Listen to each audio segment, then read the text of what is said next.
მოგესალმებით პატიცემულო მეგობრებო, ჩემი სახელია ეკა ჭოიძე და ჩვენი სალექციო კურსის სათაური გახლავთ, ანუ თემა ერთიანი საქართველოს სამეფოს წარმოქმნა მე-19 საუკუნეები.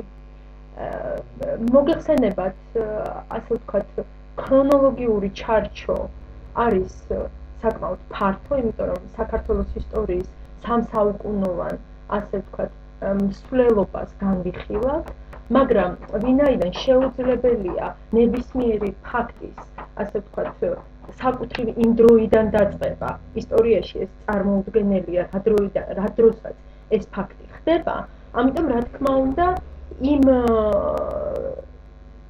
პირობების და იმ პოლიტიკური სიტუაციის განხილვა, რომელმაც ხელი შეუწყო სხვადასხვა ქართული სამეფო სამთავროების ერთ გაერთიანებულ მონარქიად ჩამოყალიბებას გაცილებით უფრო ადრინდელი პერიოდიდან დავიწყებთ. და ეს, რა თქმა უნდა, ნაკარნახევია იმ ისტორიული რეალობიდან გამომდინარე, რაც მე-11 საუკუნეების მსოფლიო პოლიტიკურ არენაზე იყო გამეფებული. როდესაც ვსაუბრობთ ამ პერიოდის საქართველოზე, ბუნებრივია საქართველო როგორც დღეს, ასევე მაშინაც არ იყო რაღაცა განცალკევებული პოლიტიკური ერთეული, თუ გნებავთ განცალკევებული სახელმწიფოებრივი ერთეული, ეს იყო ქვეყანა, რომელიც, ასე ვთქვათ, არსებობდა, სხვა და ყალიბდებოდა და რა თქმა უნდა ვითარდებოდა სხვა ქვეყნების გავლენით თუ სხვა ქვეყნებთან ურთიერთობის შედეგად.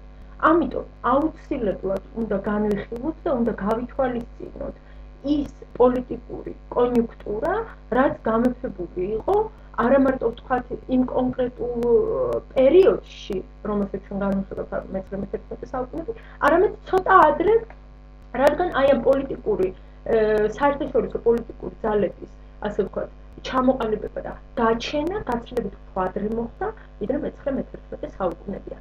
ამიტომ ვიწყებთ სალექციო კურსს, ასე ვთქვათ, უფრო ადრინდელი პერიოდიდან და ეს გახლავთ მე-7 საუკუნე, მიზეზს ახლა მოგახსენებთ, რატომ, ასე ვთქვათ, მაინც და მაინც მე-7 საუკუნე და რა თქმა უნდა საკუთრივ მე-11 საუკუნეების მოვლენებს განვიხილავთ უფრო დაწვრილებით და უფრო დეტალურად. ეხლა უნდა რამდენიმე საკითხზე გავამახვილოთ ყურადღება, რა თქმა უნდა, ვიდრე დავიწყებთ ყველა იმ ქართული სამეფო სამთავროს წარმოქმნის განვითარების თუ ისტორიის შესახებ საუბარს, რომლებიც შემდეგ ერთიან ქართულ მონარქიად გაერთიანდნენ, უпростоრად, რომლებმაც შემდეგ შეადგინეს ერთიანი ქართული მონარქია, ბუნებრივია საუბარი უნდა დავიწყოთ იმ პოლიტიკურ მდგომარეობაზე, რომელმაც აი ამ ყველაფერს გარკვეულწილად ნებისმიერ ხელი შეუწყო. და რა თქმა უნდა, აუცილებლად ყურადღება უნდა გავამახვილოთ და განსაკუთრებულად, ასე ვთქვათ, უნდა მიმოვიხილოთ საქართველოს იმდროინდელი მეზობლების პოლიტიკური სიტუაციას. და აი ზოგადად, ასე ვთქვათ, ის გარემო, რომელშიც ქართულ სამეფო, საქართველოს ცოტა უხერხული ტერმინია, ასე ვთქვათ, მე-9 საუკუნემდე არსებული ქართული სამეფო სამთავროების სინონიმად გამოსაყენებლად, მაგრამ თუ რა თქმა უნდა ამას შესაბამის განმარტებას მივცემთ, მაინც დიდი დანაშაული არ არის, მაგრამ უფრო კორექტულები რომ იყოს, მაინც სამეფო სამთავროები ვახსენოთ, როდესაც მე-9 საუკუნემდე არსებულ რეალობაზე ვსაუბრობთ. ესე იგი, საუბარს ვიწყებთ აუცილებლად მეზობლებით, ანუ რა გარემოში უხდებოდათ ამ ქართულ სამეფო სამთავროების ჩამოყალიბება და საუბარს ვიწყებთ აუცილებლად იმ პოლიტიკური სიტუაციის განხილვით, ანუ ეს მეზობლები ერთმანეთთან რა კავშირში იყვნენ და რა ურთიერთობა ჰქონდათ, საქართველოსთან რა ურთიერთობა ჰქონდათ, რა მოთხოვნები თუ რა, ასე ვთქვათ, მიმართება პოლიტიკური, კულტურული თუ ვგნებოთ, ეკონომიკური თვალსაზრისით და აი მათმა აი ამ ერთმანეთში და საქართველოსთან მიმართებაში დამოკიდებულებამ როგორ შეუწყო ხელი იმ პოლიტიკურ პროცესს, რომელსაც საქართველოს გაერთიანება ჰქვია. აუცილებლად, როდესაც საუბარს ვიწყებთ ამ პერიოდზე, აი ამ კონტექსტში ორი მთავარი, ასე ვთქვათ, საერთაშორისო ფაქტორი უნდა გავითვალისწინოთ და უნდა ვახსენოთ და ამის გარეშე უბრალოდ წარმოუდგენელია, ასე ვთქვათ, ჩვენი სალექციო კურსის კარგად გააზრება და იმ ყველა მოვლენის არსში კარგად ჩაცდომა, რაც აუცილებელია აი ამ პროცესების უკეთ გასაგებად და აი ამ პროცესების უკეთესი ანალიზისთვის. ეს ორი ძლავრი და აუცილებლად გასათვალისწინებელი და აუცილებლად დეტალურად მიმოსახილველი ფაქტორი გახლავთ ერთი მხრივ ბიზანტიის იმპერია და მეორე მხრივ არაბთა სახალიფო. ეხლა მე ასე ვთქვათ, ჩემ თავს დავფარავ, იმიტომ რომ რაღაცნაირად რუკაზე მინდა ეს ვაჩვენოთ. მართალია ეს მერვე საუკუნის რუკა, მაგრამ ეს ასე ვთქვათ, კარგად ასახავს იმ რეალობას, რაზეც ჩვენ საუბრობთ.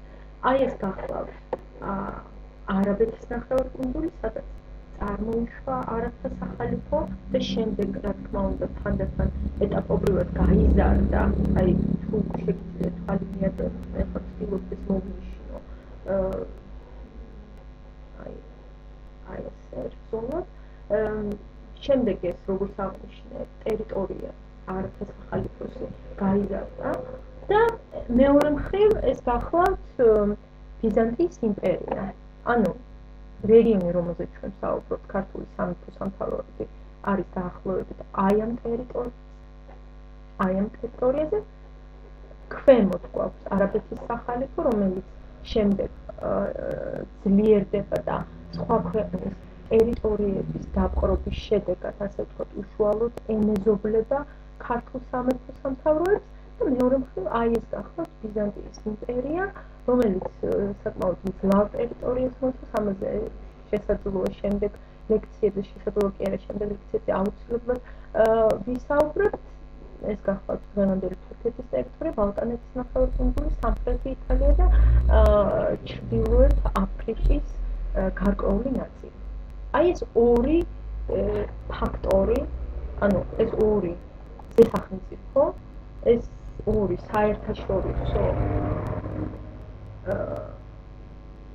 ასე ვთქვათ, ძალა არის მხედველობაში მისაღები და გასათვალისწინებელი იმ ყველაფრის უკეთ გასაანალიზებლად, რაზეც ჩვენ ვაპირებთ საუბარს.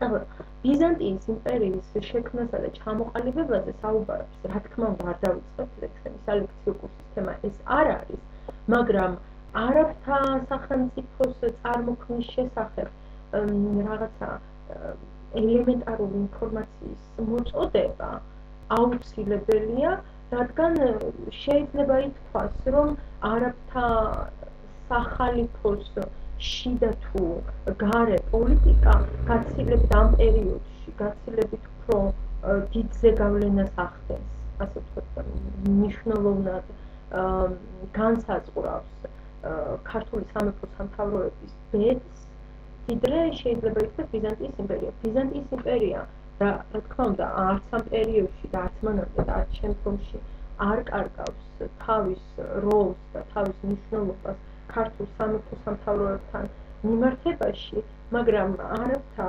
სახალიფოს ფაქტორი თავისთავად უფრო დიდ ზეგავლენას ახდენს ქართულ სამეფო სამთავროების შემდგომ განვითარებაზე, ჯერ მარტო იმიტომ, რომ არაბთა სახალიფო და არაბებმა, ასე ვთქვათ, თვითონ საქართველოს შუაგულში მოახერხეს თავიანთი სახელმწიფოების ერთეულის ჩამოყალიბება, რომელსაც თბილისის საამირო ერქვა, ანუ შუა საქართველოში შეიძლება ასე ვთქვათ, დააარსეს თავიანთი სახელმწიფოების ერთეული, რომელსაც მთელი 4 საუკუნის განმავლობაში იარსება და ქართული სამეფო სამთავროებთან ერთად ერთ-ერთ ქართულ მართალია პოლიტიკურად არ აღულ, მაგრამ ტერიტორიის თვალსაზრისით ერთ-ერთ ქართულ პოლიტიკურ ერთეულს წარმოადგენდა. ამიტომ აი ამ ზემოთ ჩამოთვლილი მიზეზების და ფაქტორების გათვალისწინებით მე მივიჩნიე აუცილებელ, ასე ვთქვათ, მომენტად, რომ არაბთა სახალიფოს წარმოქმნის შესახებ რაღაცა აუცილებელი და ელემენტარული ინფორმაცია მომეწოდებინა, ის ინფორმაცია, რომელიც შემდეგ ჩვენ აუცილებლად ჭირდება მე-19 საუკუნის საერთაშორისო პოლიტიკური სიტუაციის მიმოსახულებლად. არაბებთან დაკავშირებით, ასე ვთქვათ, როდესაც საუბარს ვიწყებთ არაბთა სახალიფოს წარმოქმნაზე, რამდენიმე ფაქტორი უნდა გავთვალისწინოთ და პირველ რიგში აუცილებლად უნდა აღვნიშნოთ, თუ რა უსწრებდა მათ, ასე ვთქვათ, წარმოშობას საერთაშორისო პოლიტიკურ არენაზე. ეს გახლდათ ბიზანტიისა და სპარსეთის, ანუ ირანის ურთიერთშორის გაუთავებელი ომი და ჭიშკრობა, რომელიც, ასე ვთქვათ, განსაკუთრებული სიმძლავრით და სიმძაფრით თავი იჩინა ბიზანტიის იმპერატორ ჰერაკლეს მეფობის წლებში. ჰერაკლეს მეფობას მე აქ დაგიწევთ, ეს ბიზანტიის იმპერიაში ერთ-ერთი ძალიან მნიშვნელოვანი ფიგურაა, ჰერაკლე კეისარი. ის მეფობდა 641 წლებში. ჰერაკლეს დროს აღსანიშნავია ის, რომ ჰერაკლე ბევრი, ასე ვთქვათ, მნიშვნელოვანი და წარმატებული ბრძოლა აწარმოა და მოგებული ბრძოლა, ბევრი ბრძოლა მოიგო ირანის წინააღმდეგ. ეს ერთი მხრივ, ასე ვთქვათ, იმ პოლიტიკური სიტუაციის გათვალისწინებით ბიზანტიისთვის, რა თქმა უნდა, დიდი წარმატება იყო, იმიტომ რომ გარკვეულწილად მოახერხა თავისი საერთაშორისო პრესტიჟის ხელახლა, ასე ვთქვათ, დამკვიდრება და გაზრდა, მაგრამ მეორე მხრივ, როგორც შემდეგ რამდენიმე წლის შემდეგ აღმოჩნდა, ძალიან ცოტა ხანში, ასე ვთქვათ, აი ამ პროცესებმა, მიუხედავად იმისა, რომ ბიზანტიამ, ასე ვთქვათ, ბევრი ომი მოიგო ირანის წინააღმდეგ, ერთგვარად თავისთავად ხელი შეუწყო იმ ახალი საერთაშორისო ძალის საერთაშორისო ასპარეზზე გაძლიერებას, რასაც არაბთა სახალიფო ერქვა. ანუ ის, რომ ირანი იყო დასუსტებული ბიზანტიელთა წარმატებული ბრძოლის შედეგად, ამან ერთგვარად, რაოდენობით პარადოქსულიც არ უნდა იყოს, ეს ისტორიაში ხშირად ხდება, იმიტომ რომ შეიძლება რაღაცა გამარჯვება, ასე ვთქვათ, დღევანდელი გადასახადიდან არის გამარჯვება და რაღაცა მომავლის კონტექსტში ეს ბუმერანგი დაუბრუნდეს გამარჯვებულ მხარეს, იგივე შეიძლება იყოს დამარცხება შეიძლება დღევანდელი გადასახადიდან იყოს ტრაგიკული და იყოს თავისთავად, ასე ვთქვათ, ძალიან ცუდი მოვლენა, მაგრამ მომავლის კონტექსტში მომავალში ისე განვითარდეს მოვლენები, რომ შეიძლება აი ამ დამარცხებული მხარისთვის რაღაცა აი წარმოუდგენლად კარგ პროცესებს შეუწყოს ხელი. ესეთი რამეები ისტორიაში ხშირად ხდება და კონკრეტულ შემთხვევაში აღმოჩნდა ისე, რომ ბიზანტიას, ასე ვთქვათ, თავისი გამარჯვებები ირანის წინააღმდეგ თავის საწინააღმდეგოდ შემოუბრუნდა, იმიტომ რომ ირანის დასუსტებით აი მთელ ამ ტერიტორიაზე ხელი შეუწყო არაბების ძალიან მარტივად და ძალიან უმტკივნეულოდ ფეხის მოკიდებას. რაც თავისთავად თვითონ ბიზანტიისთვის, რა თქმა უნდა, სახარბიელო ფაქტი და მოვლენა სულაც არ იყო, რადგან, ასე ვთქვათ, არაბების სახით უშუალო, ძალიან ძლიერი, ძალიან სერიოზული და ძალიან ტყუილად განწყობილი მეზობელი შეიძინა, რომელმაც მას ისეთი თავსატეხი გაუჩინა, რომლისგანაც პრაქტიკულად მთელი რამდენიმე საუკუნის განმავლობაში ვერ გათავისუფლდა და პრინციპში, ასე ვთქვათ, არაბებთან ბრძოლაში ერთგვარად დასუსტებული სახელმწიფო ალბათ შემდგომ უკვე კარგი ნიადაგი იყო ამ სახელმწიფოში მომზადებული, რომ ასე ვთქვათ, ჯერ თურქის სელჩუკებისგან და მერე ოსმალის სელჩუკებისგან ასე ვთქვათ, დამარცხების ობიექტი და არეალი გამხდარიყო. ეხლა არაბთა სახალიფო თავისთავად ეს პოლიტიკური ერთეული საინტერესოა იმ თვალსაზრისითაც, რომ ეს არ არის მარტოოდე, ნახე, რა თქმა უნდა, მუჰამედის ცხოვრებასაც შეეხება და ამ ყველაფერზე დაწვრილებით საუბარს არ ვაპირებ, მაგრამ რაღაცა ქრონოლოგიურად ერთგვარ ჩარჩოს აუცილებლად ჩამოგიყალიბებთ, რომ ბევრ ამაში მე ძალიან კარგად და ძალიან მარტივად გავერგოთ. თავისთავად ეს სახელმწიფოებრივი ერთეული საინტერესო იყო ბევრი რამით. ჯერ ერთი იმით, რომ შეიძლება ითქვას, იყო ერთგვარი, ასე ვთქვათ, თეოკრატიული, არისტოკრატიული სახელმწიფოებრივი ერთეული. ეხლა შუა საუკუნეებში თეოკრატიული სახელმწიფოებრივი ერთეულის არსებობა, რა თქმა უნდა, გასაკვირი არ არის. თავისთავად, ასე ვთქვათ, ბიზანტიეთს შეიძლება ჩაითვალოს ასეთ სახელმწიფოებრივ ერთეულად, მაგრამ არაბთა სახელმწიფო ჩანასახშივე იყო, ანუ ჩანაფიქრშივე იყო რელიგიური სახელმწიფოს მოდელზე დაფუძნებული და აღმოცენებული პოლიტიკური ძალა. და აი ამან, ასე ვთქვათ, შემდგომში მნიშვნელოვანწილად განსაზღვრა მისი პოლიტიკური ბედი. მოგეხსენებათ, რომ არაბთა სახელმწიფოს დამაარსებელი, ასე ვთქვათ, იმავდროულად არის მათი რელიგიური მწამსის მამამთავარი, ეს გახლავთ მუჰამედი, რომელიც არის წინასწარმეტყველი. ის დაიბადა 570 წლის, ახლა დაგიწერთ, 26 აპრილს ქალაქ მექაში. აი მექას ახლა ვაგრძელებთ რუკაზე.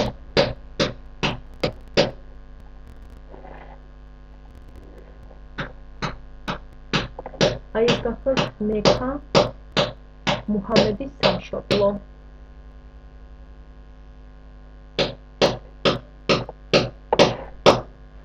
და გარდაიცვალა უკაცრავად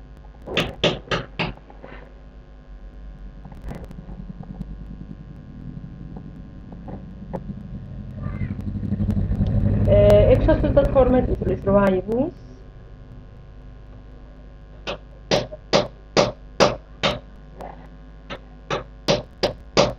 ქალაქ მედინაში. აი ეს გახლავთ ქალაქი მედინა. ანუ გახლავთ ქალაქი მექა, მუჰამედის სამშობლო, გახლავთ ქალაქი მედინა, მისი გარდაცვალების ადგილი. ის იყო ახალი რელიგიური მოძღვრების დამფუძნებელი, ასე ვთქვათ, წინასწარმეტყველი, როგორც აღნიშნეთ, რომელსაც დაერქვა ისლამი. თავისთავად ისლამი ნიშნავს მინდობას, ხოლო მისი მინდევარს ეწოდება მუსლიმი და მუჰამედიც, რომელიც ნიშნავს მუჰამედის მინდევარს. პოლიტიკური, ასე ვთქვათ, ლიდერის სახელწოდება გახდათ ხალიფა, რომელიც ნიშნავს მემკვიდრეს. ამ შემთხვევაში იგულისხმება, რომ ხალიფები თავიანთ თავს მოიაზრებდნენ როგორც მუჰამედის მემკვიდრეებად და შესაბამისად მუჰამედი იყო, ასე ვთქვათ, პირველი პოლიტიკური ფიგურა, რომელიც თავის თავში რელიგიურ, ასე ვთქვათ, მამამთავრის ფუნქციასაც მოიაზრებდა და მუჰამედის შემდეგ, ასე ვთქვათ, ქვეყანას განაგებდნენ ხალიფები. მუჰამედის შემდეგ პირველი ხალიფა დიდხანს არ მეფობდა, ეს გახდათ აბუ ბაქრი. ამ მხოლოდ 2 წელი იმეფა 612-დან 624 წლამდე. ხოლო აი მისი მემკვიდრე, მისი ასე ვთქვათ მმართველობის პერიოდი განსაკუთრებული პოლიტიკური სიმძაფრე არ გამოირჩევა, რასაც რა თქმა უნდა ვერ ვიტყვით მისი მემკვიდრის შესახებ, რომელიც გახლავთ ხალიფა ომარი. ის მეფობს 10 წელი, 634-დან 644 წლამდე და აი ხალიფა ომარის ასე ვთქვათ მმართველობის დეტალებზე აუცილებლად გავამახვილებთ ყურადღებას, რადგან ხალიფა ომარის მმართველობის პერიოდში იწყება არაბთა სახალიფოს ასე ვთქვათ დაპყრობითი ომები და უნდა გავითვალისწინოთ, რომ თავდაპირველად ამ დაპყრობით ომებს არ აქვს რელიგიური ხასიათი, ანუ დაპყრობილ ტერიტორიაზე მცხოვრები ადამიანებისგან არაბები ამ ეტაპზე ჯერჯერობით არ ითხოვენ რელიგიის შეცვლას, მათ აქვთ ორი ძალიან კონკრეტული მიზანი. ერთი არის ტერიტორიის გაფართოება და მეორე გახლავთ ნადავლი, ანუ ერთგვარად ეკონომიკური სიტუაციის დაუმჯობესება.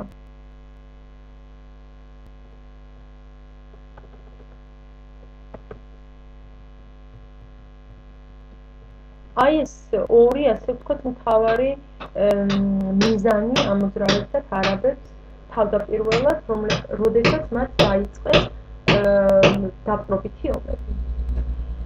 ამ დროს მოგეხსენებათ ეს გახლავთ ჰერაკლე კეისრის მეფობის ბოლო წლები, ანუ როდესაც ხალიფა ომარის დროს იწყება დაპყრობითი არაბების დაპყრობითი ბრძოლები, ემთხვევა ეს ბიზანტიაში ჰერაკლე კეისრის მმართველობის ბოლო წლებს. ეხლა თავისთავად ცხადია, როგორც ხდება ხოლმე, აი მე მინდა ასე ვთქვათ თქვენ ყურადღება შევაჩერო და გავამახვილო ყველა მნიშვნელოვანი, ანუ აღმოსავლეთის ტერიტორიაზე წარმოშობილი ახალი, ასე ვთქვათ, ზესახელმწიფოების შესახებ თავდაპირველად, როგორც წესი, მათ სერიოზულად არავინ არ აღიქვამს ხოლმე. იგივე მოხდა თურქ-სელჩუკების შემთხვევაში და იგივე მოხდა, ვთქვათ, ოსმალი თურქების შემთხვევაში. ანუ, როდესაც აი ეს ძალები ჩნდებიან საერთაშორისო პოლიტიკურ არენაზე, მათ თანამედროვეები მაინც და მაინც, ასე ვთქვათ, სერიოზულად არ აღიქვამენ.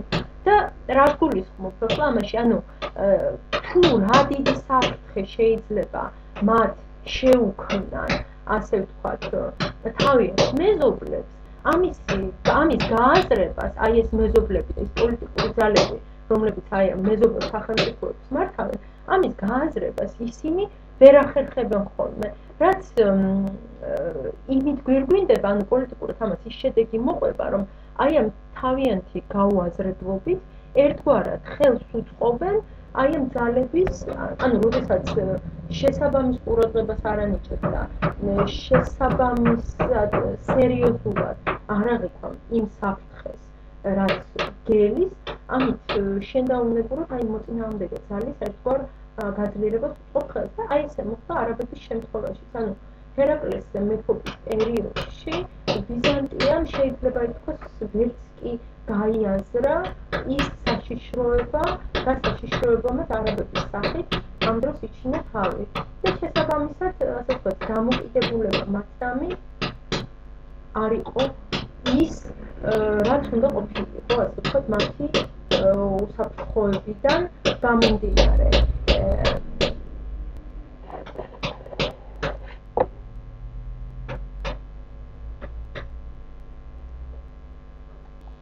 როგორც მოსალოდნელი იყო არაბების, ასე ვთქვათ, პირველი სამიზნე გახდა ბიზანტიის იმპერიის აღმოსავლური პროვინციები.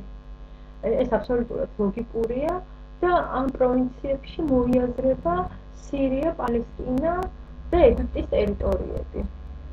დაახლოებით გაჩვენეთ. ანუ ეს ის ტერიტორიები გახლავთ, რომლებზეც არაბებმა თავდაპირველად იერიში მიიტანეს და სხვათა შორის ძალიან ადვილად და ძალიან მარტივად შეძლეს ამ ტერიტორიების დაპყრობა.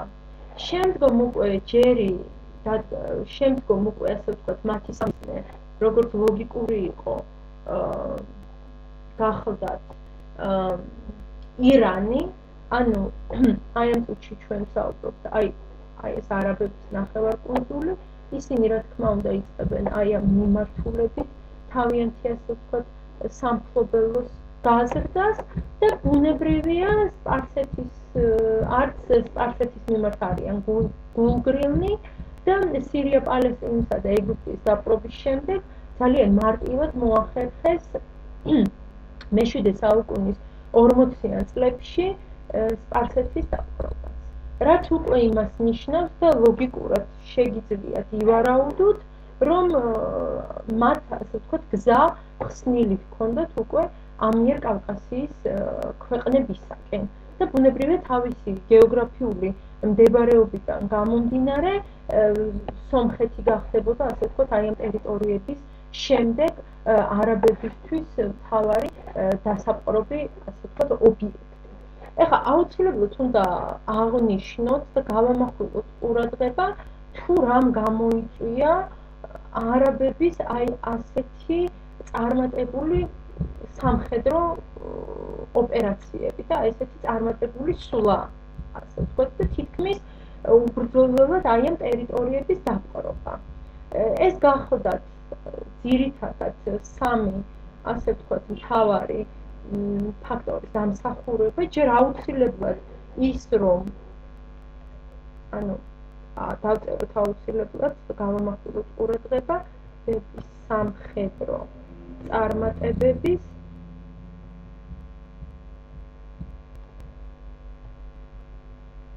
მთავარი სწორედ სამი მთავარი მიზეზი. ერთი პირველ რიგში გახლავთ მათი კარგი სამხედრო ორგანიზება.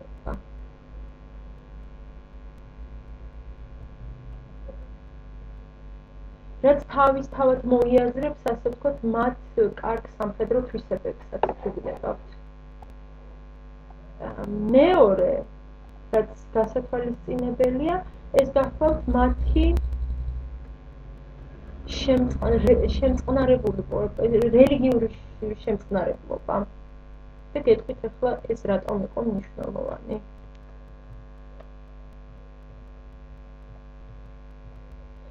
ანუ როგორც აღნიშნე ამ ეტაპზე არაბები დაპყრობილი ტერიტორიების მოსახლეობისგან არ ითხოვდნენ ასე ვთქვათ და მათ არ აიძულებდნენ სარწმუნოების შეცვლას და ისლამზე გადასვლას. ბუნებრივია ის ვინც ამას გააკეთებდა გარკვეული პრივილეგიებით სარგებლობდა ამაზე ცოტა ქვემოთ გავამახვილებთ ყურადღებას, მაგრამ ის ვინც ამას არ გააკეთებდა არ ისჯებოდა ყოველ შემთხვევაში. აქედან გამომდინარე ეს იყო რელიგიური შემწყნარებლობის მაჩვენებელი, რამაც ხელი შეუწყო ასე ვთქვათ მათ წარმატებას და ახლა გაგიკვირდებათ და ალბათ იკითხავთ და იფიქრებთ რატომ შეუწყო ხელი მათმა აი ამ თავდაპირველმა რელიგიურმა შემწყნარებლობამ მათ სამხედრო წარმატებას. იმ უბრალო მიზეზის გამო რომ მოგეხსენებათ ბიზანტიის იმპერიის აღმოსავლურ პროვინციებში, განსაკუთრებით სირია-პალესტინაში და თავისთავად ეგვიპტეშიც ძალიან ძლავრი იყო და ძალიან ძლიერი იყო მონოფიზიტური აღმსარებლობა, ანუ ქრისტიანების მონოფიზიტური აღმსარებლობა. შესაბამისად ეს ცენტრალური ხელისუფლების მიერ არ იყო მოწონებული ცენტრალური ხელისუფლების რელიგიური მრწამსი იყო დიოფიზიტური. ეს კარგად მოგეხსენებათ. ეს ასე ვთქვათ ძალიან კარგად და ძალიან გარკვევით დამტკიცდა კიდევაც ქალკედონის საეკლესიო კრებაზე. მაგრამ ის რომ ქალკედონის საეკლესიო კრებაზე 451 წელს ასე ვთქვათ დაიგმო მონოფიზიტური მოძღვრება, სულ არ ნიშნავს იმას, რომ ამ მოძღვრების მიმდევრები მეორე დღეს უკვე აღარ არსებობდნენ. ეს მიმდევრები იმ ტერიტორიებზე საუბარია ბიზანტიის აღმოსავლურ პროვინციებზე განაგრძობდნენ არსებობას და თუნდაც განაგრძობდნენ ბრძოლასაც. და შესაბამისად, რადგანაც ბიზანტიური ცენტრალური ხელისუფლების პოლიტიკა იყო მკვეთრად დიოქიზიტური, მათ მიმართ დროდადრო ხორციელდებოდა, ასე ვთქვათ, ერთგვარი თუ შეიძლება ასე ვთქვათ, დევნა და რეპრესიები. ამიტომ მათ იმდენად მოძულებული ჰქონდათ თავი აი ამ დევნისგან, თავიანთი ცენტრალური ხელისუფლების დევნისგან, რომ ამ ფონზე და ამ ეტაპზე გამოჩენილი არაბები, რომლებიც მათ არაფერს არ აიძულებდა და ასე ვთქვათ, ბრჭყალებში რელიგიურად მათ არ ერჩოდა, მათთვის ეს ძალა უფრო მისაღები იყო, ვიდრე ბიზანტიის ცენტრალური ხელისუფლება. ამიტომ ისინი შეიძლება ითქვას, აი ამ მიზეზიდან გამომდინარე, ერთგვარი სიმპათიით იყვნენ, რაოდენ პარადოქსულად არ უნდა მოგოჩვენოს, აი ამ ახალი დამპყრობლებელი ძალის არაბების მიმართ განწყობილნი. და მათ სიმპათიას კიდევ ხელს უთხოვდა მესამე ძალიან მნიშვნელოვანი ფაქტორი, რამაც განსაზღვრა არაბების სამხედრო წარმატება აი ამ რეგიონში, ეს გახლავთ მათი შემწყნარებული საგადასახადო პოლიტიკა.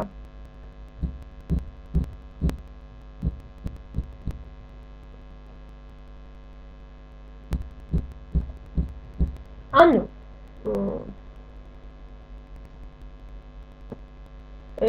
მეორე აი აქ ჩამოწერილი და აღნიშნული, ასე ვთქვათ, მიზეზებისგან მეორე და მესამე გახლავთ სწორედ ის მთავარი მიზეზი, რამაც აი ამ ტერიტორიის მოსახლეობა მათთამი ერთგვარი სიმპათიით გამსჭვალა.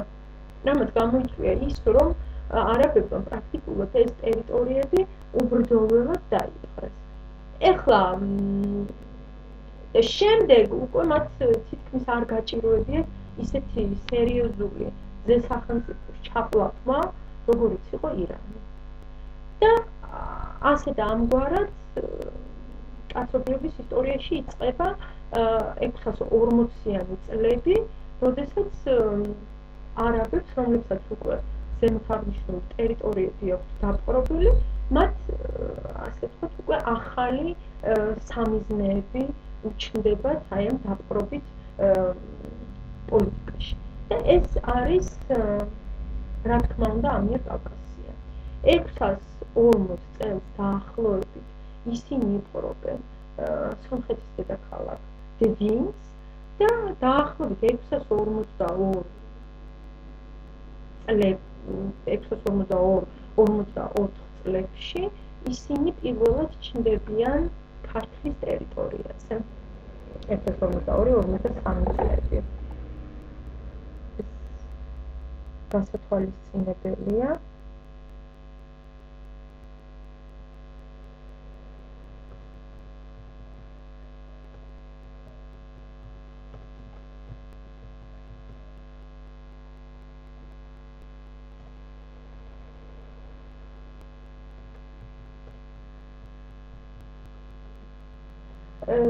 ეს პირველი, ასე ვთქვათ, შეიძლება ითქვას შეხვედრა ქართველების და არაბების ქართლის ტერიტორიაზე მაინც სერიოზული არ იყო, თუ შეიძლება ასე ითქვას, ეს იყო მომთაბარე ტომების პირველი შემოსვლა, რომელთა, ასე ვთქვათ, ქართლის ტერიტორიიდან განდევნა ქართველებმა იმ დროს და იმ ეტაპზე ძალიან ადვილად და ძალიან მარტივად მოახერხეს. მაგრამ ბუნებრივია, არაბები, ასე ვთქვათ, არ გაჩერდებოდნენ ამ ეტაპზე და ბუნებრივია მათ სერიოზულ საზრუნავს წარმოადგენდა მთელი ამიერკავკასიის დაპყრობა. ეხლა ამის შემდეგ როგორ ვითარდება მოვლენები? 654 წელს სომხეთის ტერიტორიაზე მარცხდება ბიზანტიის მთავარსარდალი მავრიანოსი არაბების წინააღმდეგ ბრძოლაში.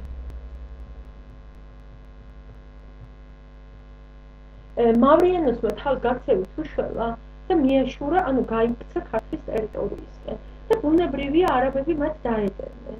და აი ამ შემთხვევაში, ასე ვთქვათ, ქართლი სრულიად შემთხვევით, თუ შეიძლება ასე ითქვას, ბრჭყალებში ახლა შემთხვევაში შეიძლება არც იყო, იმიტომ რომ არაბები ეს ფაქტი რომ არ მომხდარიყო ქართლს, როდესაც მათ აუცილებლად მიაშურებდნენ, მაგრამ ამ კონკრეტულ შემთხვევაში ქართლი აი ამ საერთაშორისო დაძაბულობაში სულით შემთხვევით აღმოჩნდა ეპიცენტრში, თუ შეიძლება ასე ითქვას. ბუნებრივია, ქართლის ტერიტორიას მომდგარი იყო არაბთა უზარმაზარი ლაშქარი. ამ დროს ქართლში მეფობს სტეფანოს მეორე, რომელსაც აქვს პატრიკიოსის ტიტული.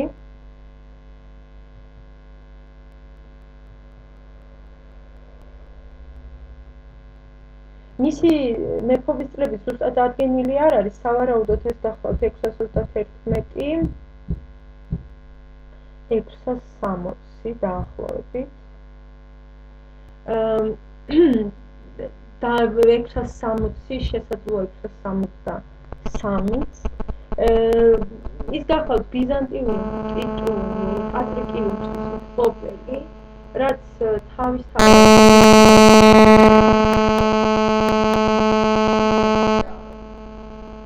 პოლიტიკურ კავშირს ბიზანტიის იმპერიასთან ამაზე ჩვენ დაკვრებით ვსაუბრობთ ბიზანტიურ ტიტულებზე, როდესაც მიმოვიხილავ ბაგრატიონების ასე ვთქვათ ტაო-კლარჯეთის სამეფოს და იქ ბაგრატიონთა დინასტიის ასე ვთქვათ გამეფებას აუცილებლად გავამახვილებთ ყურადღებას ბიზანტიურ ტიტულებზე.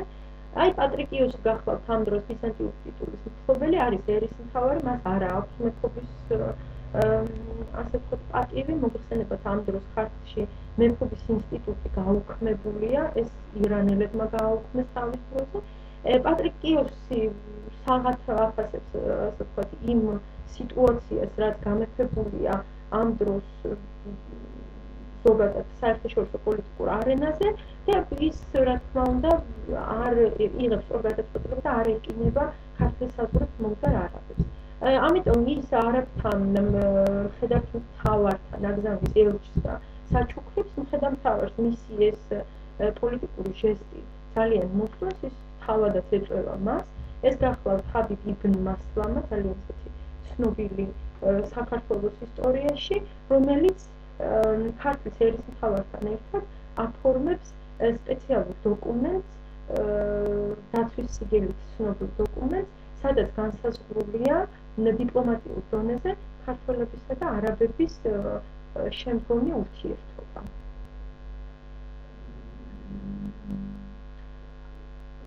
აი ამ დოკუმენტის, ასე ვთქვათ, პირობები, თუ რა პირობები იყო ჩადებული ამ დოკუმენტში, დაწვრილებით აქვს აღწერილი მე-9 საუკუნის არაბ ისტორიკოსებს, ერთად ორ ისტორიკოს თავიანთ თხზულებაში, ბალაძორსა და ტაბარის, რომლებიც ძირითადად ყურადღებას ამახვილებენ ასე ვთქვათ იმ 4 მთავარ მომენტზე, რაც ჩაიდო აი ამ კონკრეტულ დოკუმენტში.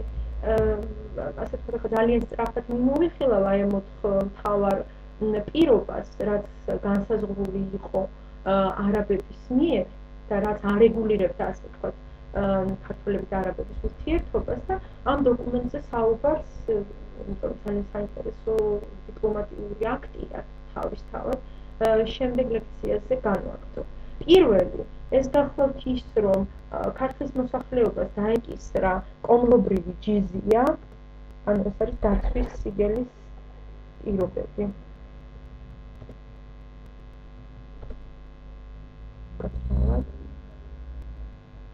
პირველი, ეს გახლავთ კომლობრივი ჯიზია, ანუ გადასახადი თითოეულ კომლზე 1 დინარი იყო დაწესებული. ეხლა თავის მხრივ, რომ არც ქართველთა მხარე დაზიანებული იყო და არც არაბების მხარე აკრძალული იყო ერთი მხრივ კომლების დაყოფა, რომ არაბებს ასე ვთქვათ ასე არ გაეზარდათ შემოსავალი და ასევე აკრძალული იყო კომლების გაერთიანება, რომ ქართველებს აესე არ შეემცირებინათ გადასახადი. ეს ერთი პირობა, რაც ჩაიდო. მეორე პირობა გახლდათ ერთგვარი სამხედრო ბეგარა, ანუ ქართველებს ევალებოდათ არაბების დახმარება საქმით თუ რჩევით, ასე ვთქვათ, თუ რომელიმე არაბი ჯარისკაცი ან ჩამორჩებოდა, დაიკარგებოდა, ან მისი გამოყვება იქნებოდა საჭირო, ნებისმიერი სახის დახმარება, რაც დასჭირდებოდა არაბების ჯარს. აი ეს უნდა ეკისრა ქართულ მხარეს. მესამე პირობა გახლავთ ასე ვთქვათ, ერთგვარი შეღავათები, ერთგვარი კი არა, საკმაოდ სერიოზული შეღავათები იმათ, ვინც ისლამს მიიღებდა. ანუ ის ხდებოდა აბსოლუტურად თანასწორუფლებიანი არაბების და სარგებლობდა ყველა იმ პრივილეგიით ყველა იმ უფლებით, რაც ჰქონდა თვითონ არაბს და მეოთხე იყო, ასე ვთქვათ, თვითონ არაბების ვალდებულება ქართველებთან მიმართებაში, ეს გახლდათ ქართველების დახმარება დამპყრობელი პირის წინააღმდეგ.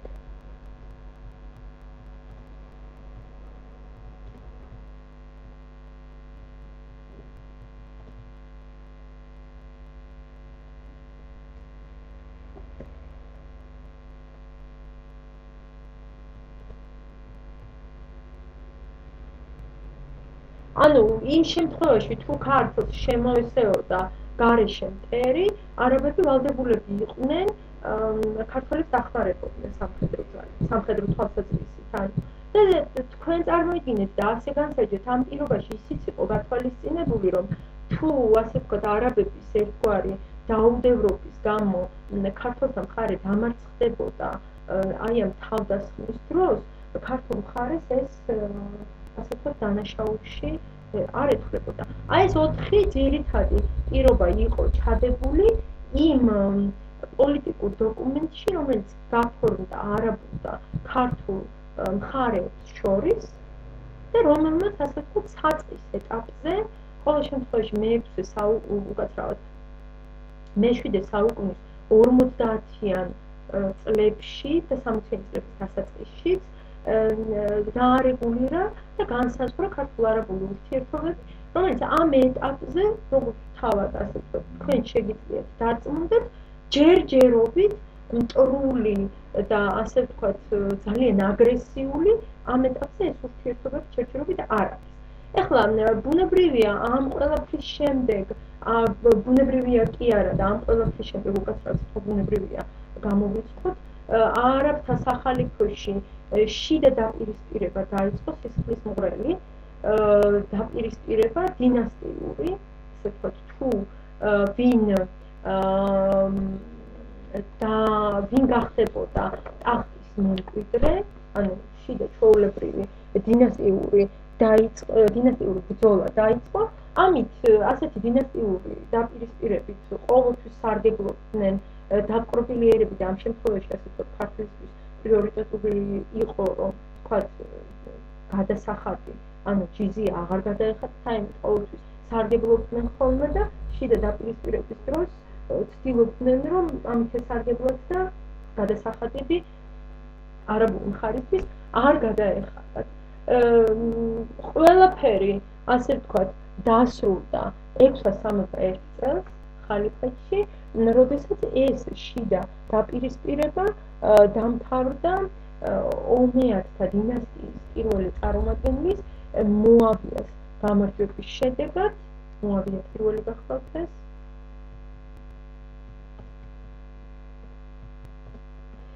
რომელიც მეფობს 661-668 წლებში.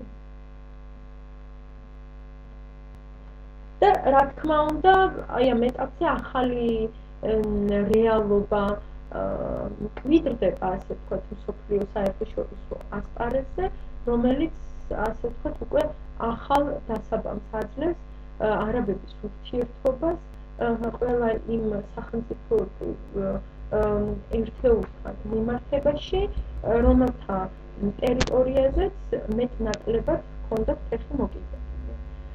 ამაზე აი ყველაფერზე შემდეგ ლექციაზე გავამახვილებთ ყურადღებას. ბუნებრივია დაცვის სიგელს ისევ დავუბრუნდებით, იმიტომ რომ ეს გახლავთ ძალიან მნიშვნელოვანი დიპლომატიური აქტი საქართველოს ისტორიაში და იმ პოლიტიკურ რეალობასაც მიმოვიხილავთ, რომელიც გამეფებულია მე-7 საუკუნის 60-იანი წლებიდან და შემდგომ. გმადლობთ ყურადღებისათვის. რა თქმა უნდა, სემინარზე მიმოვიხილავთ ყველა იმ საკითხს, რაზეც ამჯერად ასე ვთქვათ, დაკვით ჰქონდა საუბარი და ამ პერიოდის მთავარი პოლიტიკური მოვლენების უფრო ღრმა ანალიზსაც მოვახსენთ იმ დავალების საფუძველზე, რომელსაც დღეს სემინარზე მოგცემთ. გემშვიდობებით ჩვენი პირველი შეხვედრა და პირველი ლექცია ამით დამთავრებულია. საუბარს განვაგრძობთ უკვე შემდეგ ლექციაზე ახალი თემით. ძალიან დიდი მადლობა ყურადღებისთვის.